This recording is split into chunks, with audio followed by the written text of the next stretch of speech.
I'm here with William from Teledyne LeCroy, and he's going to talk a little bit about testing gallium nitride and silicon carbide devices.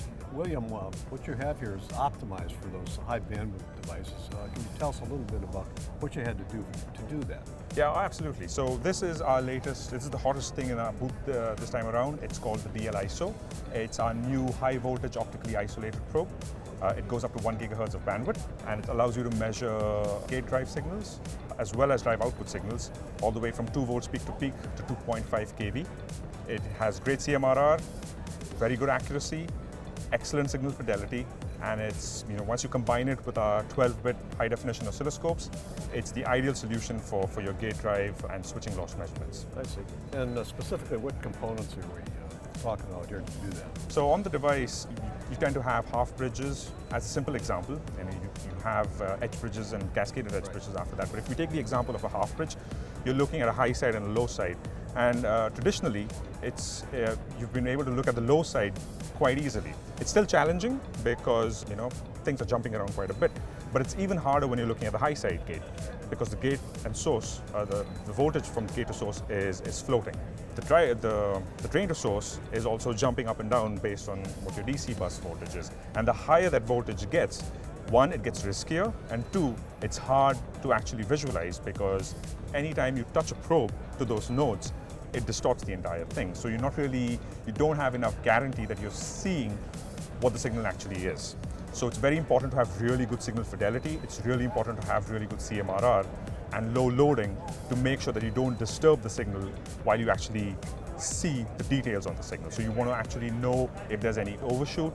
You want to make sure you don't see too much distortion that the probe is adding, not a lot of noise, and you want to see things like the Miller effect, right? Because you could be in a situation where the gate on the top starts to switch on when the gate at the bottom is still on.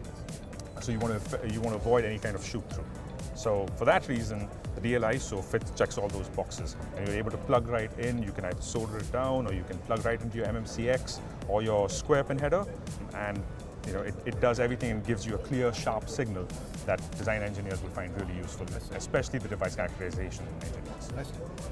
That brings up a question. Before you had this thing available, how would you make those measurements? I mean, it's pretty dicey. It's very dicey because, like I said, as you go higher and higher on the DC bus, you can't really go in and stick your hand over there. It's a risk thing. There really was never a good way to do it. We used to have a probe, we still have it, but it was called the HVFO probe, but you were limited in the bandwidth. You could only go up to 150 megahertz, which is good for silicon. It sometimes is okay for silicon carbide as well, but you really need 1 gigahertz of bandwidth to get to a point where you can see those nanosecond, sub-nanosecond rise times on your gate drive signals. So yeah, you could try to do things with what we call high voltage differential probes. There's some safety aspects to it. You would have to be involved to make sure things were safe before you back out. But again, bandwidth was always an issue. CMRR is always an issue. Our HVD probes actually are very good to make those measurements, but when you have 1 gigahertz, that trumps anything that you have in the HVD space. Gotcha. Well, where should our viewers go to get more information about Well, this? always go to teledynelecroy.com/probes to see our entire suite of power electronic probes. We have a wide variety. Probes that can measure GaN, probes that can measure silicon carbide. We have a whole slew of products. For the new probe that's coming soon, it's coming soon, so your local Teledyne LeCroy sales rep will be able to give you more information as we get closer to launch. Great. Well, thank you, William. Yep. That's interesting. Yep, my pleasure.